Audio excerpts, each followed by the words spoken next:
Hi everyone. I'm going to just share my screen. Um, just 1 minute.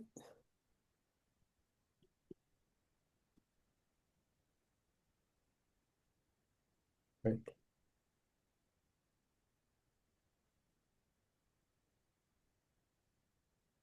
Oh, where's that? Here we go. Thank you. Um, so, as Kate said, I'm a freelance fundraiser. I've been working in fundraising for nearly 20 years. Um, excuse me, I've been fundraising and development manager at Nottingham Playhouse, and also fundraising manager at Nottingham Hospitals charity, raising money for Nottingham's hospitals. And for the last few years, I've been a freelance fundraiser working with a range of arts organisations, charities, and individual artists. Um, I've worked with contemporary dance companies, theatre companies, arts development organisations, festival producers, music organisations, and more. And just a bit about me for over 10 years, I also in my spare time I ran a small DIY record label, putting on gigs and events in Nottingham and releasing records. Um, although we ended that in 2019, I did recently resurrect it and put on occasional events in interesting spaces in Nottingham, which I might touch upon as well. I'm also a trustee of a small charity called Zephyrs, which supports parents and families who've experienced the death of a baby or child. I'm chair of a small community group called Sharing Sherwood, and we run um, a social eating community meal once a month in Sherwood. But I'm passionate about arts and creativity and community, and about making art and music accessible to all. Um, so this is really what it's going to be, a bit of a kind of an overview of useful funding opportunities for creative projects, with a particular focus on the whole funding that individuals can apply for, funding that may be appropriate for creatives who are earlier in their careers. Um, I'm going to do you know, a bigger focus on opportunities within the Arts Council through project grants and developing your creative practice. But I'm also going to be looking at the National Lottery Community Fund, and other forms of fundraising such as sponsorship, trusts, foundations, and other grant funders, crowdfunding, and along the way, hopefully, I can and share a few top tips. Um, before I start, I thought it would be quite useful if if you could just note those of you that wish and are able to, if you could note in the chat, if we could just take a couple of minutes just to note down in the chat what your art form focus is, what art form you work within, um, maybe what you're hoping to get out of this session, and also, if you've ever considered applying to funding before, or if you have applied for funding, I'd be interested to know what barriers might prevent you from applying for funding. So if we could just take 2 or 3 minutes, just to pop in the chat any thoughts, responses to those questions, I'd be very grateful. Thank you.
That's brilliant. Thank you. I mean, if as the session develops, if you have any thoughts, please do pop them in the chat.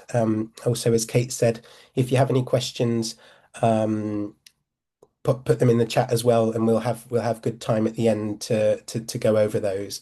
But it looks like, we've got a nice range of visual artists, um, creative writing, directing, photography. No, hopefully some of what I look at today is going to be relevant for you all. Um, so thank you for that.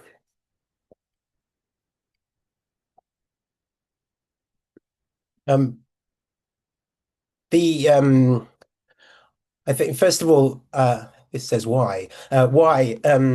I When I'm approaching funders, I think it's always really useful to consider why. Why them? Why that funder? Why that funder is giving money, might give money for the project that I'm applying for. Just a bit about me. I studied art history and English at university many years ago, and I didn't really know what to do, what I wanted to do, and it took me quite a while to find my feet. I worked in a bookshop for a while. I worked in a call center for far longer than I should have done, and eventually I found myself working in arts administration. And it's fair to say when I started, I didn't really know much about the world of funding. I think my view was pretty simplistic. I probably imagined that for a theatre, say, people bought tickets to see shows, and that's how the theatre paid the actors and staff, and supported the upkeep of the building. But as I'm sure you know, that commercial model isn't how everything works. It might work for big pop festivals or musicals, but for most other parts of the cultural sector, they need to have a broader funding base, especially if they want to be sustainable and professional. Um, the cost of putting on shows or maintaining a company or building will far exceed the income from ticket sales, and likewise to deliver inclusive and accessible opportunities for people to take part in creative and community activities. You need some way of paying for it. So this is where funding, sponsorship, donations, and other kinds of support come in, and we're going to look at some of that over the next hour or so. Having a mixture of funding sources is really important, so you're not too over reliant on one thing. So why is this particular funder going to give you some money? It may be a great project, you may be doing amazing art that you think is important, but why should why should they give you funding? With the Arts Council, their purpose is to champion and develop arts and culture across the country. They get money from the government and the National Lottery, which they invest in artists and arts organisations. They fund projects which give people across England access to culture and creativity, as the National Development Agency for Creativity and Culture. So their why is it's about investing in artists and arts organisations, helping culture to thrive, and ensuring people across the country can access it. So the Arts Council supports new and ongoing projects. It has a portfolio of regularly funded organisation, and it supports things like buildings and new companies, as well as supporting the infrastructure needed to keep audiences safe and entertained. Arts Council funding can also be key when developing new, experimental, or challenging work. Funding can provide the space for artists to take risks and make the leaps that challenge us to think differently, which is exactly what great art should do. They also see funding the arts as an investment that reaps huge rewards. Arts Council England receives 0.01% of total government expenditure, but in 2023, this investment in arts museums and libraries supported a direct contribution of £1.35 billion for the UK economy through jobs, taxes, and impact on other sectors. Let's Create is the Arts Council's current strategy, published in 2020, and covering the period to 2030. Their vision is that by 2030, England will be a country in which the creativity of each of us is valued and given the chance to flourish, and where everyone has access to a remarkable range of high quality cultural experiences. So that's at the heart of everything that they do, and ultimately that's what they want projects that they fund to support. And at the heart of the Arts Council strategy, they have three outcomes. So all of the projects that get funding, whether through the National Lottery project grants or through developing your creative practice, um, everything needs to meet at least one of these outcomes. So they're really important. So I'm going to look at them a bit here. Excuse me. So the first one is called Creative People. Everyone can develop and express creativity throughout their life. This means that this means projects that give the public the opportunity to take an active part in creative activity. An active part could be making, learning, or contributing to create something. And the public includes anyone who isn't working professionally in the cultural sector. So that could be anyone of any age, from really young people to older people. Examples of projects within this count that would meet this outcome could be delivering workshops to the public participating in an event, or something involving teaching the public something. People might be trying something for the first time, or they might be developing their skills and experience. Or it could be that you're developing workshop content that you'll deliver to the public in the future. This outcome is not about the public attending an event as an audience member or a visitor to an exhibition. The next one is called cultural communities. Villages, towns, and cities thrive through a collaborative approach to culture. This means working in a way that's focused on a specific place or community. It might mean working with other partners in that place to shape and deliver a project. Projects could involve making, showing, or performing work that responds to what a particular community is interested in.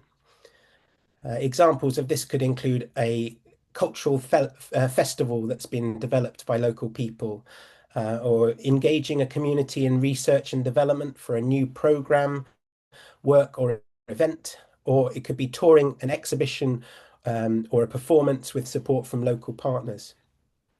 Projects might connect to or help to deliver existing local strategies or to support local partnerships. For instance, improving health and well-being or developing people's skills. It could also mean touring work into places where there is local demand. The third one is a creative and cultural country. England's cultural sector is innovative, collaborative, and international. This one is about activities which make a difference to an individual's, groups, or organization's creative or cultural practice, or a difference to the wider cultural sector.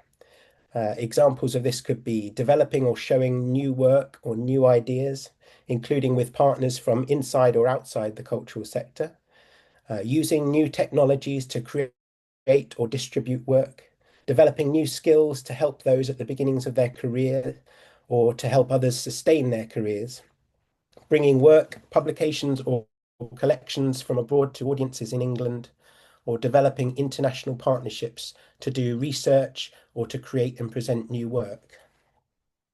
I worked, this is a picture of a project that I was involved in last year, led by a theatre company called Dante or Die.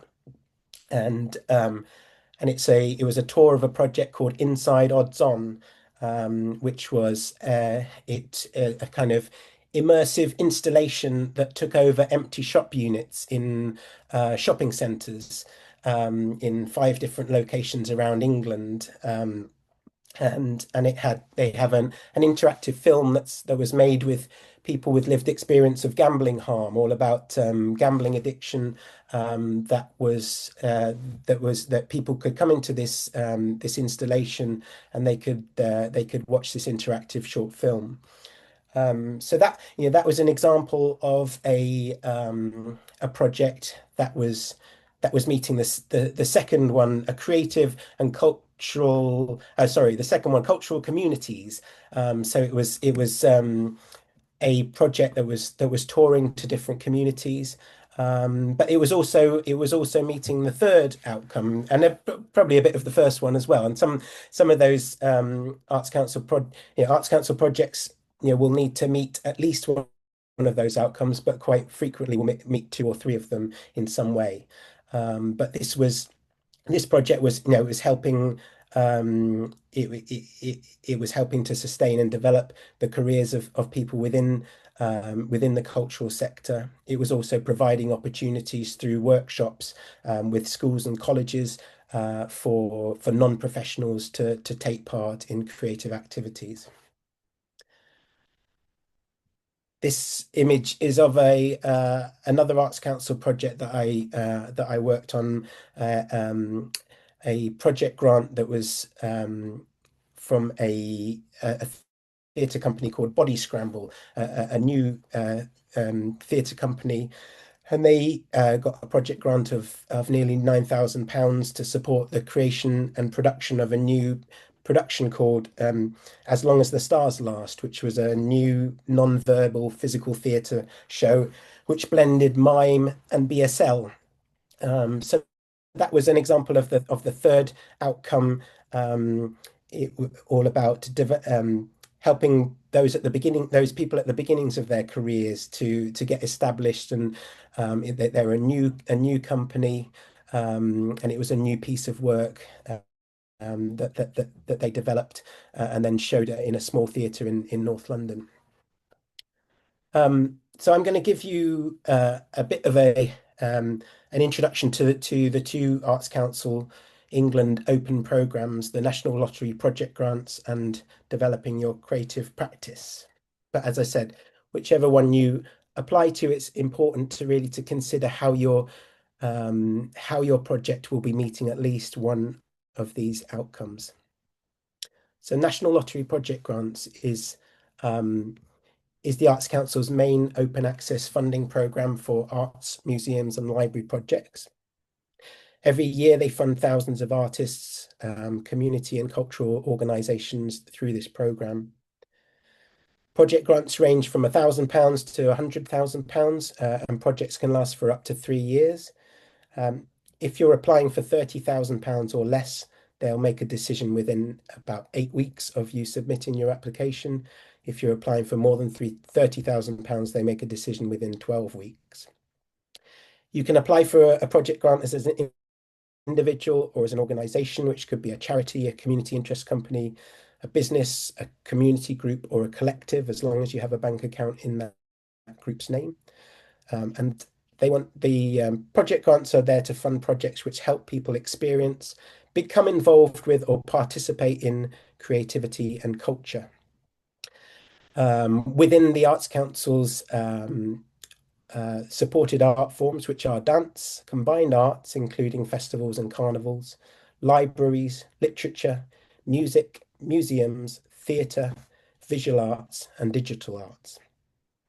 So project grants could fund the creation of new work, a theatre show or an exhibition, or delivery of workshops and creative activities with young people, or old people, or collaborations between artists to experiment with new ideas, the creation of new digital content, or even the development of a new space or building.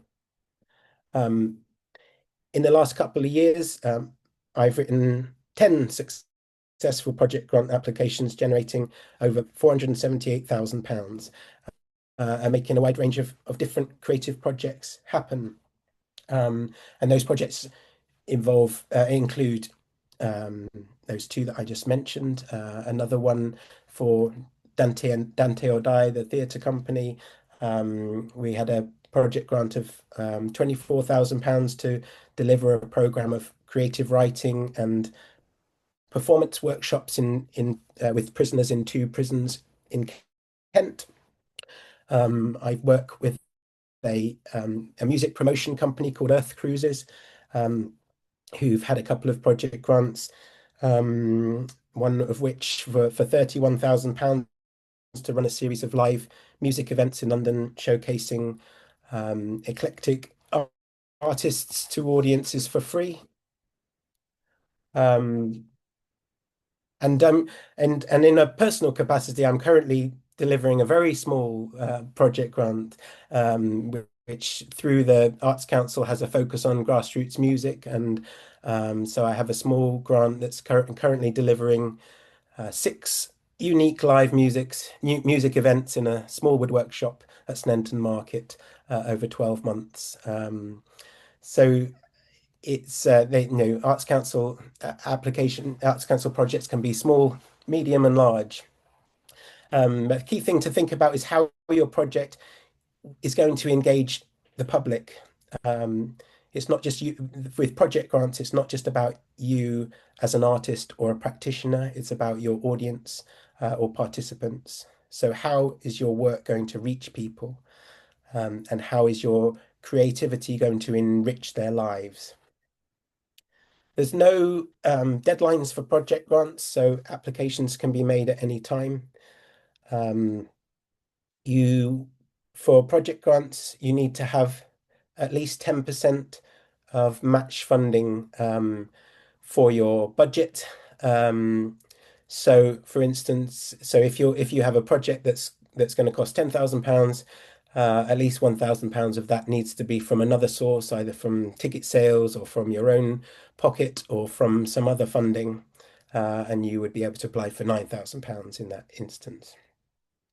Um, but and budget the you need to provide a budget and a project timeline, which are kind of key parts of the application. But I've also picked out some other. It's quite an involved application, as I'm sure some of you will know. But I've picked out some of the key questions just to give you a flavor of the kinds of things that you'll need to think about if you're going to be applying to Arts Council project grants. Um, the the first one is they want a fairly detailed description of your project. Although with all of these things, you have strict word limits to keep within. But what do you want to do, and why do you want to do it? So they want to know what you hope will be the result of your project. What is the creative and cultural idea behind it? Is there a difference that you want to make by doing this project? And what steps will you take to achieve that? The the next question is, what has led you to do this project now? What ideas, what ideas or experiences have led you to this point? So this is a bit about your kind of track record and what's got you to this point. They want to know is this project helping you to learn or to try new things? If you've done something similar before, how is this project different and how does it move things forward? The next question that I've picked out is how will you know you've set out how will you know if you've achieved what you've set out to do?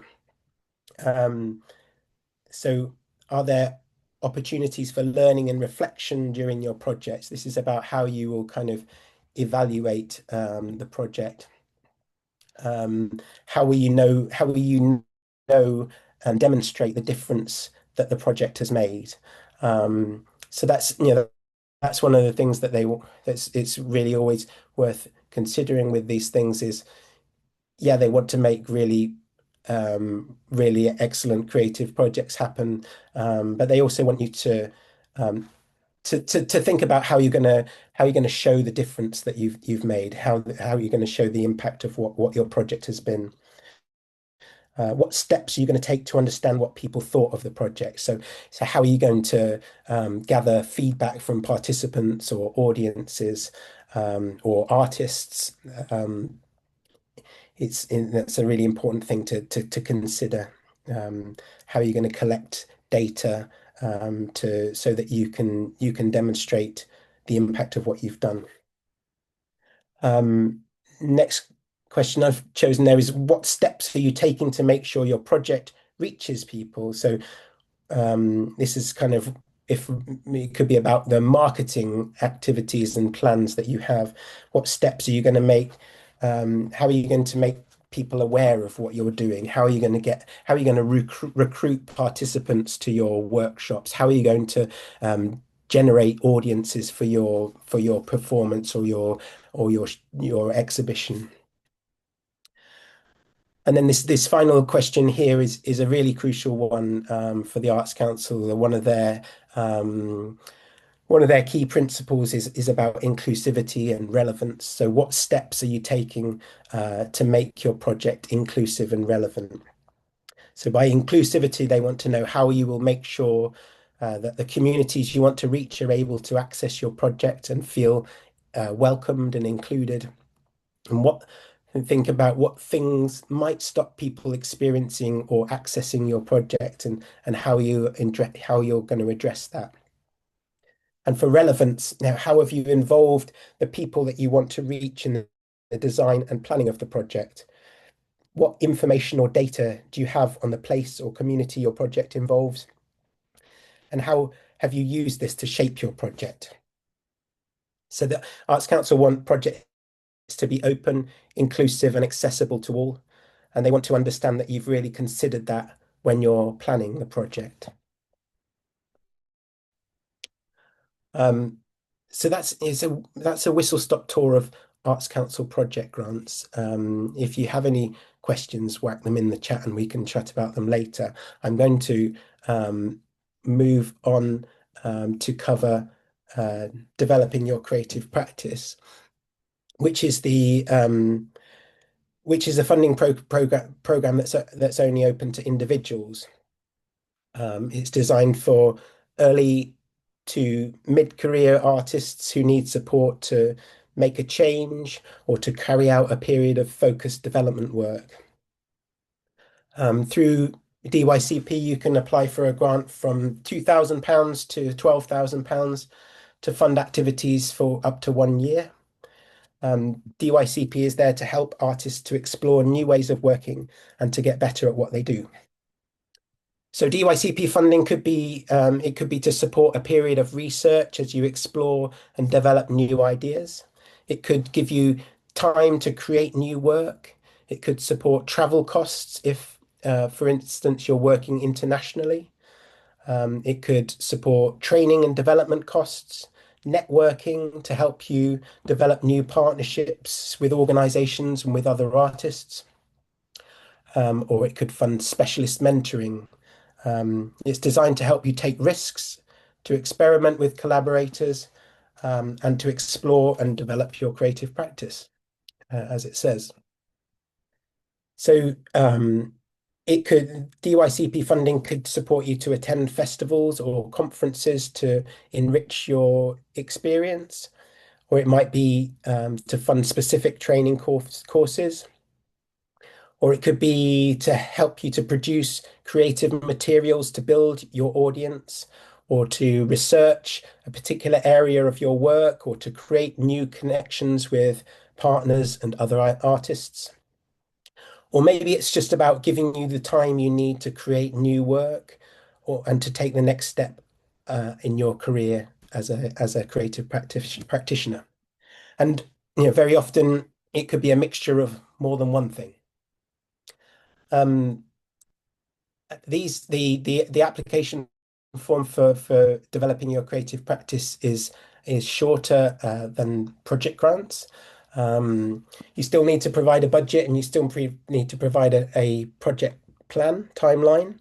But the three key questions are those ones that I've put here. Tell us about yourself and your creative practice. So they want to know a bit about you, your track record, your biography as a creative practitioner, what you've done, who you've worked with. The next question is to tell us about the development opportunity you want to undertake, what you hope to get out of it, and how you will go about it. So, that's really what you want to do with the money, and what you're going to spend it on. So, and then the third question is, why is this important for your practice at this point, and how will this help create future opportunities? So that's, what will be the impact of this funding? What will be the change that it makes in your practice, and that how will that set you up for the future to sustain and develop your career in the creative industries? Um, it as part of the application process for DYCP, you have to submit a supporting document written by somebody else. So this could be a review of a performance or a piece of work that you've made, or a letter of support from an organization or a partner that you've worked with. And with both DYCP and project grants, you need to include an example of your work. So which could be a video or a sound clip, images, or anything you think gives a good flavor of what you do, and the difference that you make. There are usually 4 deadlines a year for DYCP, and decisions take approximately 10 weeks. However, as I think some of you know, because someone mentioned it before in the chat, ACE have currently paused DYCP until April 2026. And they instead, in its place, they have introduced a new temporary research and development fund, which is open for individual artists until the 26th of February. This fund is for grants of up to £30,000 for individuals. Um, and they have £7.5 million ring fenced for this purpose. The sole focus of applications to this fund is research and development. So it's all about testing new ideas. It could involve sharing work in progress, but it's not about creating finished work. It could be to fund you to take up a residency opportunity, or like with DYCP, for training, courses, professional development, mentoring, those kinds of things. The application form for the new R&D fund is the same as the National Lottery project grants application form. So it's longer, and it's a bit more involved than the DYCP one. But the focus of this fund, as I understand it, is the same as DYCP. So if you're an individual with a strong R&D project, that you if you've got a strong idea for some research and development work that you want to do over the next year, and you've got that, then now's the time to apply to that fund. I think you can apply up to £30,000, but I saw some guidance from Arts Council recently that say they're unlikely to fund things, I think, more than £12,000, and within that sort of DYCP range. But however, if you want to hang on until DYCP returns in April, then the application form for that is a bit less involved than um, the current one. And I've just seen that question from Finn. With DYCP funding, do you have to pay the money back? No, you don't. With this funding, this is they're not loans. It's funding, it's investment in you as an artist or practitioner. You would only have to pay the money back if you didn't spend it on what you said you were going to do. It's worth considering with all of this stuff. It's incredibly competitive, again, as I'm sure you know, and DYCP is I think the most competitive of the Arts Council funds.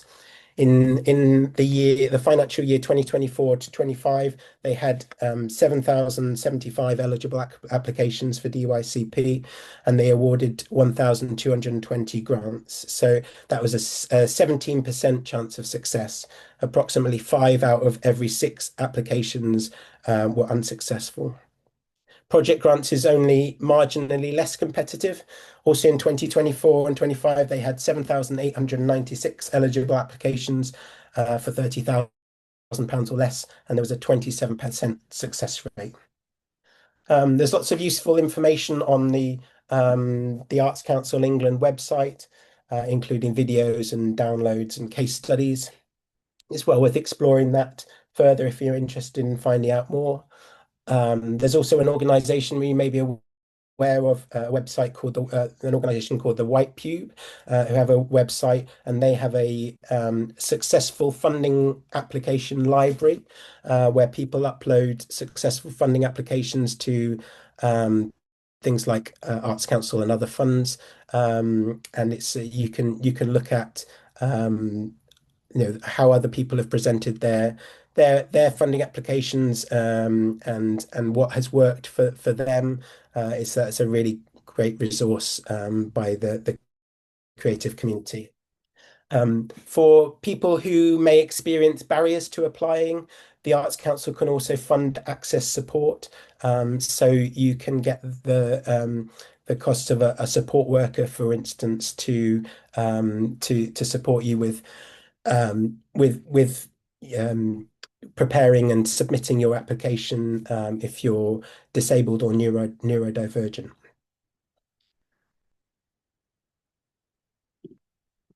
So that's my lightning journey through Arts Council funding opportunities. Over the next kind of 20 minutes, I'm going to it's sorry, I've just seen that from Kathy. It's called the White Pube. I'll send a link around. I'll find a link, or maybe Liv could find it, but yeah, and put it in the chat. But it's yeah, the White Pube Successful Funding Application Library. So I'm going to cover a few more funding opportunities that can support with can help creative projects. And the first of which is the National Lottery Community Fund. And the National Lottery Community Fund has various programs. The one I'm going to look at is called Awards for All. Awards for All gives grants of up to £20,000 for up to 2 years. It's a fairly straightforward application form, and it usually takes about 12 weeks for a decision. You can apply to Awards for All. You can't apply to Awards for All as an individual, but you can apply if you have an organization that could be a voluntary or community organization, a constituted group or club, a charity, a not-for-profit company, a community interest company, a school, local authority, or community benefit society. And for Awards for All, they usually prioritize smaller organizations. And why do they distribute money raised by National Lottery players? Well, their priorities are to make communities thrive. They want to build strong relationships in and across communities. They want to improve the places and spaces that matter to communities. And they want to help more people to reach their potential by supporting them at the earliest stage. Projects can involve arts and creativity, but they need to have more of a community focus than Arts Council applications. So they're less about kind of supporting the development of artists and creatives. But if it's a project that's involving people in creativity and participating in creativity, then it could be appropriate for Awards for All. They want to support projects that involve people and communities from the start. They want that build on people's strengths and that connect into the community. They have a particular focus at the moment as on people facing challenges because of the cost of living crisis as well. And they have their application form, as I said, is pretty straightforward. There are three key questions, basically: what do you want to do? How does it meet our priorities? And how does it involve the community? Um, and as we're based in Nottingham, I looked at some kind of Nottingham projects from recent years, and Awards for All has supported projects in community gardens, social eating projects, science workshops for young people, support groups for domestic abuse survivors, financial advice for older people, cross-generational theatre workshops for girls and their grandmothers, support services for those at risk of self-harm, exercise groups for disabled people, cookery classes for people experiencing social isolation, food banks, housing advice for refugees and asylum seekers. The two images here are two creative projects that I've worked on that have had funding from Awards for All. Um, I work with a company called Unanima in Mansfield, who work with learning disabled and autistic adults. And through Awards for All, they funded a program of interactive creative workshops for learning disabled and autistic people who are being treated in assessment and treatment units in Nottinghamshire. And then the illustration is from an animation that was produced as part of a project run by Dante Odai, the theatre company. They Awards for All funded a series of applied theatre workshops for adults being treated for gambling harm, which led to the production of an animation which contains reflections from the participants about their journey towards recovery. So, as you can see there, those are two creative projects, but they're creative projects working with specific communities and which um, have a social impact, and that's the kind of thing that National Lottery Community Fund and Awards for All is is looking to deliver. Um, Corporate sponsorship is money from businesses. So um, the if you think about why businesses will support creative projects um, for with sponsorship, it's because they get something in return. It's more of a transactional relationship than with a funder like the National Lottery. Um, and there are various different ways that sponsors can get something back from being part of a creative project.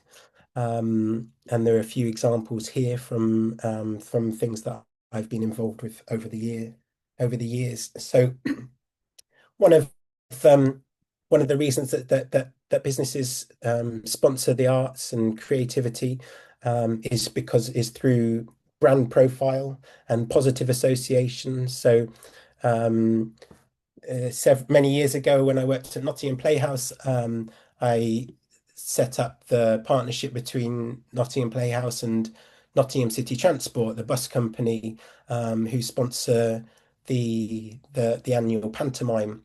And I'm pleased to say that that is a relationship that continues to this day, because it's a partnership that works. They're both um, they're both big, um, high-profile parts of Nottingham, and it works well for them to connect together. The Nottingham City Transport gets good association. They get their logo all over the pantomime promotion. The pantomime is a much loved part of sorry, I've just seen that Heidi said it recently ended. Oh, that's sad. They're not sponsoring the Playhouse pantomime anymore, but they did for many years anyway. But they were they they they worked well together. It's the pantomime is a much loved institution in Nottingham. So having the buses sponsored that, and there were various opportunities to promote that through having things like the pantomime dame drive the buses, and they did various things over the years to build that connection. Um, Businesses will sponsor for uh, corporate. No, another reason they'll sponsor is corporate social responsibility, which is a broad term encompassing the ways that companies consider the impact they have on society as part of their business operations. So, as well as selling whatever they're selling, they're considering their role in the local community, their commitment to the environment, to society, to people, to their staff, and it's about showing that. So when I worked for the Young Creative Awards a few years ago, we did a sponsorship partnership with Car Shop, which is a car dealership, and as part of that, Car Shop commissioned five young creatives to design the car wraps, as you can see one in the top left, which they printed and onto their five of um, their courtesy cars. So then, these it was a small paid commission for five emerging creatives, but it was also an opportunity to kind of for the Young Creative Awards and for those young creatives to have their work promoted in a really unique way. Uh, it was an opportunity for Car Shop to show that they cared about their local community, and they wanted to invest in young people and the future and creativity. So the businesses might sponsor the arts to for staff engagement purposes as well. So for instance, with Nottingham Playhouse, it was all about having tickets for staff to. So as part of that Nottingham City Transport thing, they would have tickets for staff to come along to shows. It could be ways of the opportunities to entertain clients. So I worked on a project by the organization called UK New Artists, which was a working with a global recruitment company called Robert Walters Group, and they developed a partnership with the Saatchi Gallery as well, which ultimately ended it resulted in a big exhibition of contemporary art, which the Robert Walters Group could invite all their clients to, and show how cool and contemporary they were. And it gave them something different. I think before they introduced that, they would take their clients to the rugby, and I think they would still they still took their clients to the rugby, but having a contemporary art exhibition to take their clients to every year was something different. It also came out of the personal passion of the chief executive, who really loved contemporary art, and that's sometimes with sponsorship. That's where sometimes where these partnerships come from. It may be an individual within a business who's really keen on something and drives a partnership forward. Um, it's there's always with sponsorship, it's always good to look for kind of the synergy um, between between the creative project and the business. So with the Young Creative Awards, one of the sponsors for several years has been Serif, which is the company that creates the Affinity software for graphic designers, photographers. Um, so that they're based in Nottingham, but there's a clear synergy with what they're doing, and being able to engage with an organization like Young Creatives Nottingham, and to show their support for young people and creativity, and a part and parcel of that is about promoting their software, obviously. With sponsorship, it's always worth considering how the the association, money from businesses is good, but the association goes both ways. So, sometimes companies may be looking to use sponsorship to cover up business practices which may be less ethical. So you might hear phrases such as greenwashing or sports washing or even arts washing. So it's important to consider that if you are partnering with a business, you need to make sure that your ethics align with theirs and vice versa. Um, so uh, sponsorship is hard work, and it can take time. It's a lot about building relationships, inviting people to things, really thinking about the why, thinking about why this business, why if you are approaching a business for sponsorship for an event or an activity, it's thinking about why that business in particular, um, and making that argument to them, because it's very easy for a business to say no, because that's not what they're about. But if you can help to make the argument for why you think your project will have an impact, then you can develop really fruitful, mutually beneficial partnerships. Um, and in-kind sponsorship is very useful as well. So it could be a company that gives you something for free, not necessarily money, but something that's worth money. And it's really good to consider that. And if you're putting together something, to think about the companies that you're going to be needing to get things from, and are there any possibilities to do deals or to gain in-kind support? I'm going to look now um, at kind of this one's a kind of broad area: trusts, foundations, and other grant funders. But there are various opportunities, and I've tried to pick out a few that I think would be particularly suitable for individuals or earlier career creatives, and some that are specifically focused on Nottingham, where we are. Or not, maybe not everyone is, but some of them, connecting knots is. So there are an estimated 12,000 trusts and foundations nationwide, which distribute more than £8 billion in grants every year. Um, these may have been set up by an individual or in memory of an individual or through a business. Some might have very specific objectives.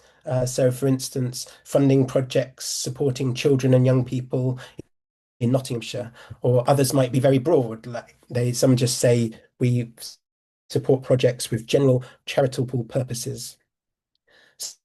Some of these opportunities some of these funders have application forms, some don't. Often the decisions are made by the trustees of the charity, or the people that organize that particular fund. Um, some might only fund charities, some fund individuals, community interest companies, etc. Some will have guidelines and websites and staff, some have nothing, and you just need to write a letter and hope for the best. Um, when you're applying to a trust, they'll usually require that you include some sort of case for support, which is kind of like a business case, but with added emotion. A case for support will set out the argument for supporting your cause or supporting your project. It should explain to a prospective funder what you plan to accomplish with their money.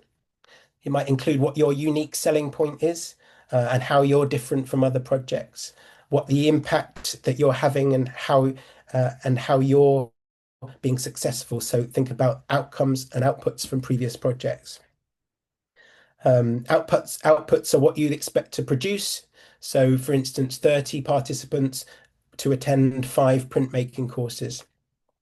And outcomes are the changes that you will have caused due to the project. So, for instance, participants have increased their skills in printmaking. Participants have developed new friendships and built self-confidence and well-being. Um, with these kind of funders, it's really important to do your research and to follow the guidelines if there are any. Um, and where you can, to build relationships with the people that are involved and to try and stay in touch. There have been countless times in my career where I've applied to things and I've been unsuccessful, but I've tried to maintain contact and got to know people a bit more, and then you may find that the next time they may be more open to your application, or on some wonderful occasions have had people who've got back in touch and said, we've got a bit of money left at the end of the year, and we remember your letter. So here's a check for the organization that I was working for at the time. Um, Now, as I say, I've identified a few potential targets that um, earlier career creatives that may be appropriate for. Not necessarily trusts or foundations, but various kind of grant funds and opportunities that could be appropriate. I'll just go over quickly those, but I'll have a document that I'll ask the Connecting Knots team to send round to participants afterwards with links to some of these things. So, as some of you may know, AN is an organisation that supports artists, and once a year, the deadline has just passed actually, but they provide bursaries of between £500 and £1,500 for visual artists at any stage of their career. It's open annually to AN artist members, which I believe costs about £38 a year or £16 a year for students. The White Pube that I mentioned before, they have one-off £500 grants that are given out to a different working class creative practitioner based in the UK every month. Creative Debuts is an organisation that they have two programs. One is the Activist Art Fund. They fund the cost of paint to create murals in support of social causes. And they also have a Black Artists Grants, which is no strings attached grants of £500 to help Black artists in the UK. The PRS Foundation is a fairly big funder for musicians, but the one I've identified here is their Early Career Promoters Fund. They give grants of up to £3,500 to support activities, including the booking, programming, and promotion of gigs, concerts, club nights, showcases, tours, and other performances. Applicants can self-define as early career, so they don't want people who are entirely new. So they should have a track record of or maybe having done two or three events, but they don't want they want to support people that are less established in the world of promotion. Another music one is youth music. Again, youth music have do big grants for organizations, but they have the Next Gen Fund, which is for early stage musicians and what they call music adjacent creatives, aged 18 to 25 or up to 30 for applicants who identify as deaf, disabled, or neurodivergent. And they invest up to £3,000 in projects to help musicians to make projects happen. It could be the recording of an EP or making a video or something, or going on tour, something like that.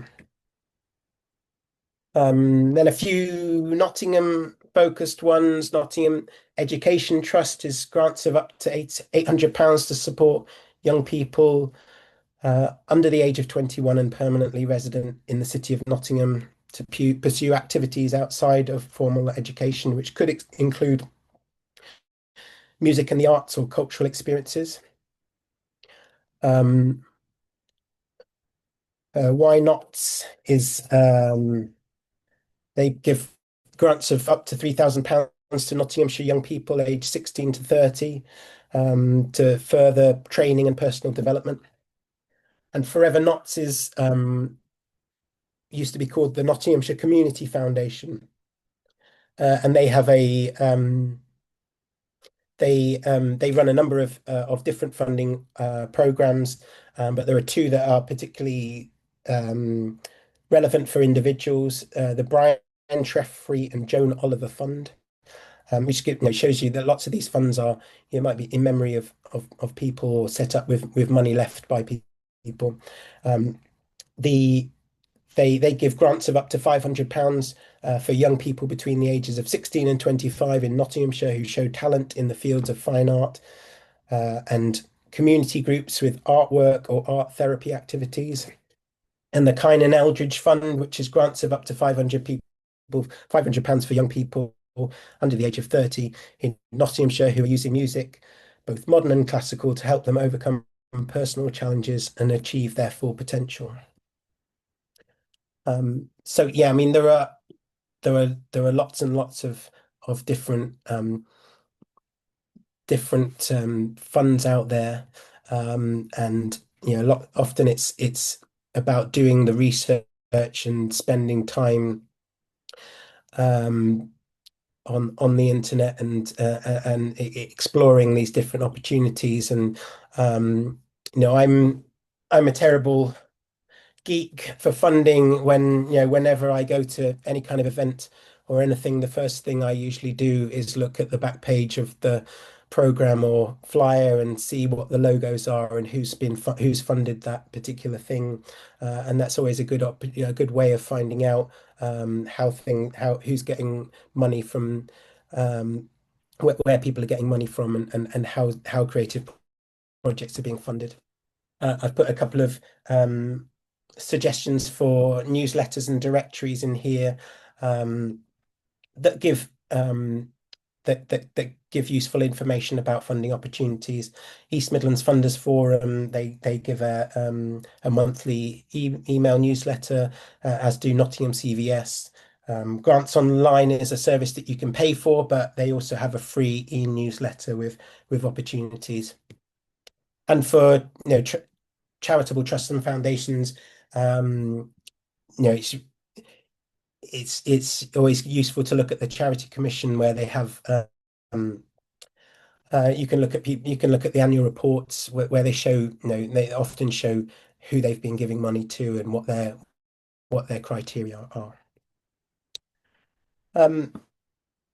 I'm very nearly towards the end of my presentation. I just wanted to cover crowdfunding briefly. Crowdfunding is donations based. Traditionally donations based kind of fundraising via things like Just Giving, GoFundMe, traditional charity fundraising. Someone's running a marathon and they ask for people to make donations to a particular charity. But in over the last few years, and particularly through COVID-19, when there was a real explosion in crowdfunding, it's been used much more to help get creative projects off the ground and help small businesses to develop and grow. With creative projects, crowdfunding campaigns are very often rewards based, so the donor gets something in return for their donation. Sometimes it's something tangible, could be a first edition of a book, a print, or a bag or something, or it could be an experience like a behind the scenes tour or a drinks event or dinner or one-to-one with the director. Or sometimes it could be as simple as a personal credit, i.e. your name on a website or in a program. A successful project in Nottingham recently is the one on the right, the New Nottingham Journal, which through a Kickstarter campaign generated, I think, over £3,000 from 124 backers. And it had some the rewards that you could get were basically copies of the journal, digital copies of the journal, print copies of the journal, bookmarks, prints, names listed in the journal. a Kickstarter like that also supports marketing in the process of getting the money to make this the first edition of the New Nottingham Journal. And they're also selling the thing and connecting directly with the audience. So it's used to crowdfunding can be used to get musicians to fund albums or writers to fund books. My friend runs a business called Tied Up in Knots, which he makes delicious baked goods, including pretzels. And he's just raised over £6,000 from 184 supporters to move from his home bakery into a professional premises. And his crowdfunding rewards were things like stickers and t-shirts and pretzels and workshops. So, crowdfunding can be really successful.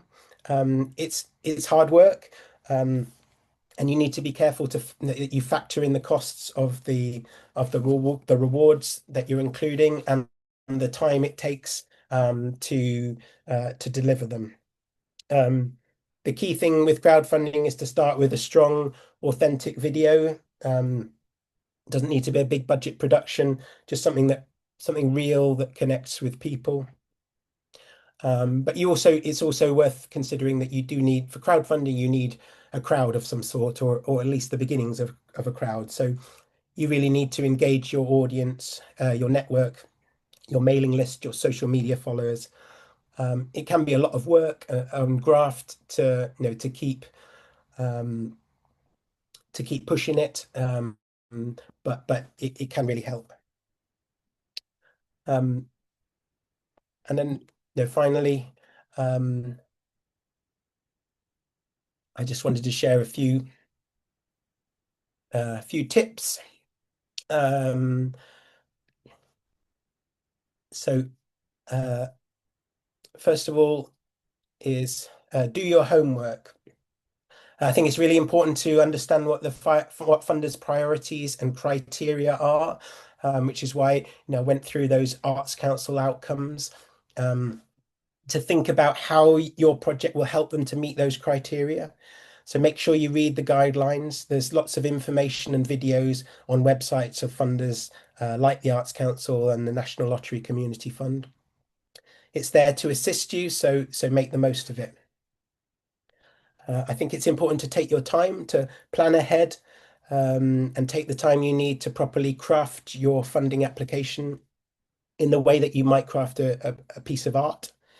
Make sure that you proofread it, and where possible, ask someone else for their feedback on it. If there's a deadline for the funding program, make sure you start your application well in advance. From having done far too many, I know how stressful it is doing something right down to the wire. I think it's important, don't be shy. Sadly, none of these funders have an endless supply of money to give to creatives and community groups to make brilliant projects happen. The funds are very competitive. They receive many more applications than they're able to support. And also for a business, a potential sponsor, for instance, whose their core purpose is not funding community and creative projects, it's very easy for them to say no. So don't be afraid to sell yourself.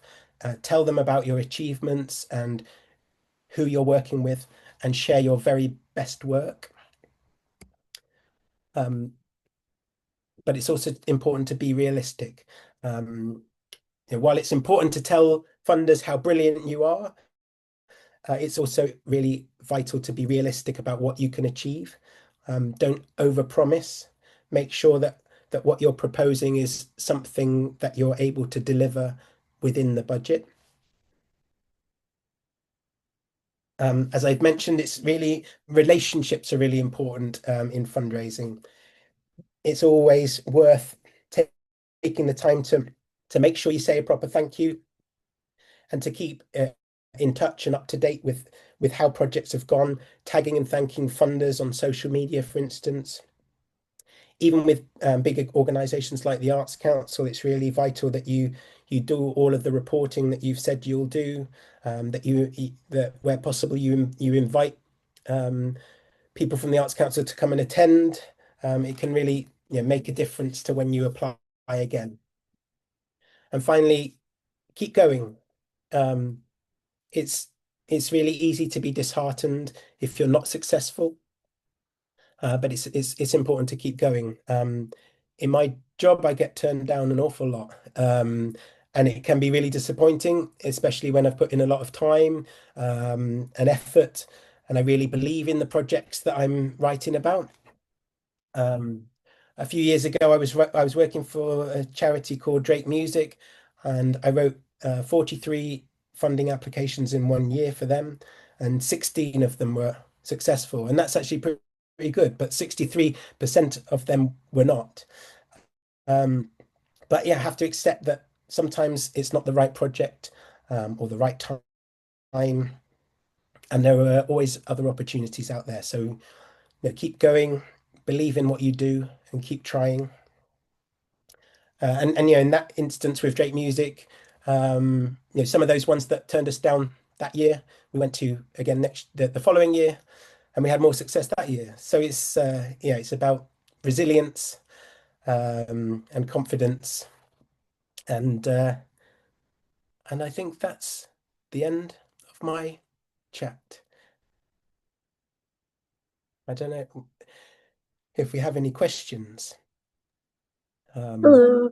Yes, we do have some questions. I'm Katie. I'm with Connecting Nuts. I was collecting the questions as we're going through. So we've got a couple of questions. The first one is from Heidi, and she asked, what's your experience of or thoughts about using AI in funding applications? yeah, it's a good question. And I have noticed funders making reference to it much more, and an acceptance that people are going to be using AI in funding applications because I don't know. I think my initial feeling was oh no no no, and a bit anti, and maybe even a bit gatekeepery, like, well, no, this is my job, and I spend time crafting these applications from my brain. But if you can, no, as I'm sure you know, um, with AI and ChatGPT and stuff, it's about the prompts and the provocations that you put in it, and it can be really helpful in crystallizing ideas and to helping to get things started. So yes, I think there's an understanding, an acceptance that people will use AI. I think it's fair enough. I think I worry some clients I work with maybe overuse AI, and then it all sounds a bit AI-y. So I think and I think that could be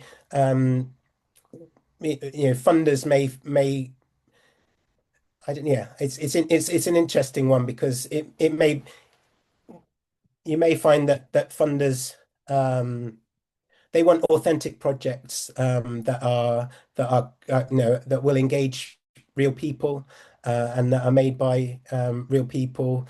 Um, and yeah, I think AI can help with for many creative people, actually turning what they do into a bland funding application can be a real challenge. And using AI for people who have barriers to writing funding applications is certainly no bad thing.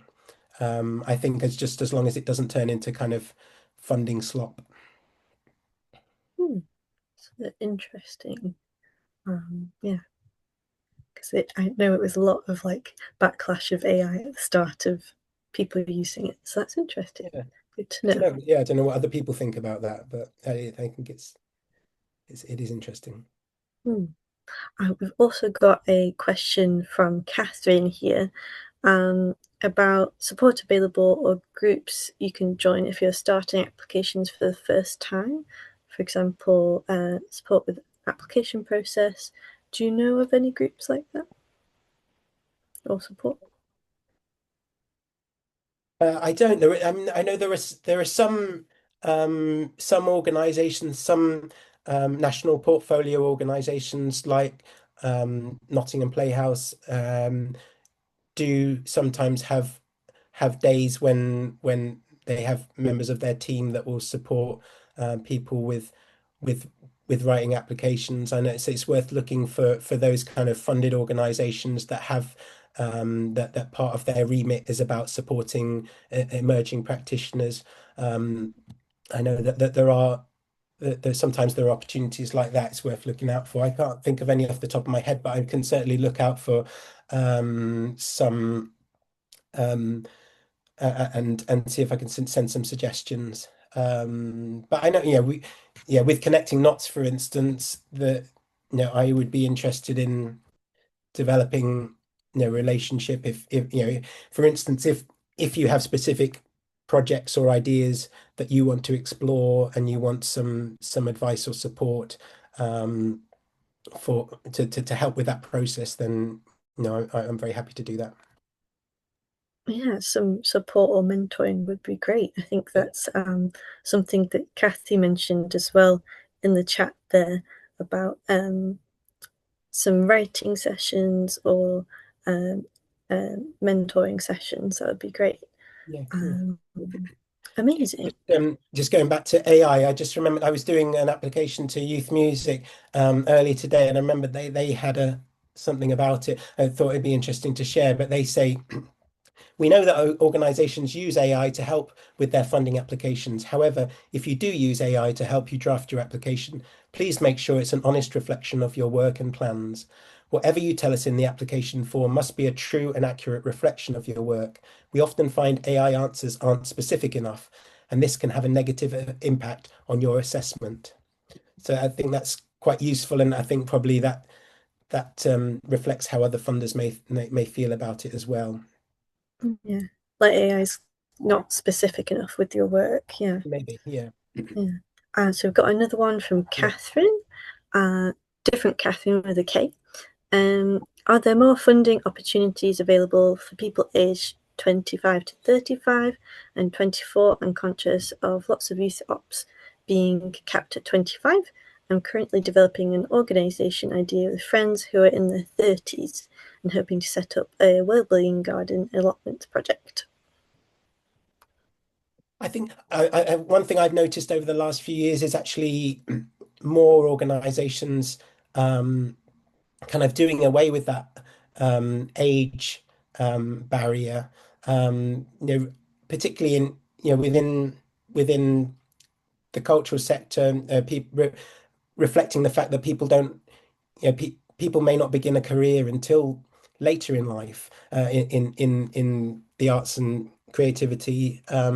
So for having that barrier of kind of under 25, um, it's some organizations are doing away with that.